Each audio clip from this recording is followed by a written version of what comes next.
తెలుసండి మంచివారండి బాగానే ఉన్నారండి ఏమండి ఆగండి మన ఊరి చెరువు గట్టు పక్కన సత్యమ్మ గారి మనవడు హైదరాబాద్ లో మంచి పొజిషన్ లో ఉన్నాడు అన్నారు గొప్పది తమరేంటండి కరెక్ట్ గా పట్టేసావా? పట్టేశారండి నేను పట్టేస్తానండి బాబు నేను పట్టేస్తానండి నా తెలివితేటలు గొప్ప తెలివితేటండి బాబు చూస్తే తెలుస్తుంది. హాయ్. ఏం పని మీద వచ్చావు? మరండి మా నాన్నగారు నన్ను ఎప్పుడు పనికిరాను బాబు పనికిరాను అందుకే నేను మీ నాన్న పనికి మాలి ఎదవా అని తిట్టేది. ఏమస్తాను నేనేం కొన్నానయ్యా? చార్మినార్.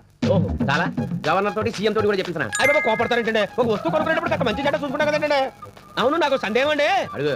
ఇప్పుడు ఇంత పెద్ద చార్మినార్ మంచి సెంటర్ లో ఉంది ఎందుకు మెత్తనారండి ఇన్కమ్ ట్యాక్స్ ప్రాబ్లం. పైగా మంది బొబ్బల రిలేషన్షిప్ 10,000 చాలు. ఏంటి 10,000 డెట్ చీప్ అదిగోండి ఉంచేయండి ఏమన్నా మినిట్ అండి అంతా మీకు ఇచ్చాను అనుకోండి సోడా కట్ట తాగడానికి ఇబ్బంది అవుతుంది ఒక 500 ఇచ్చేయండి టికెట్ పెట్టే గంటలు వస్తుందా అన్న చెప్పడం మర్చిపోయింది. ఏంటండి చార్మినార్ కంపెనీ వాళ్ళు పెట్టి మీద మన బొమ్మ వేసుకుంటున్నారు. నెలకు 10,000 రాయితీ ఇస్తారు. అది కూడా నువ్వే తీసుకో. సత్యమ్మ గారి మనవడు చాలా గడుచోడు అనుకున్నాను తెంగరోడే లేకపోతే ఇంత పెద్ద చార్మినార్ సిగరెట్ పెట్టా మీద చీప్ గా మెత్తడా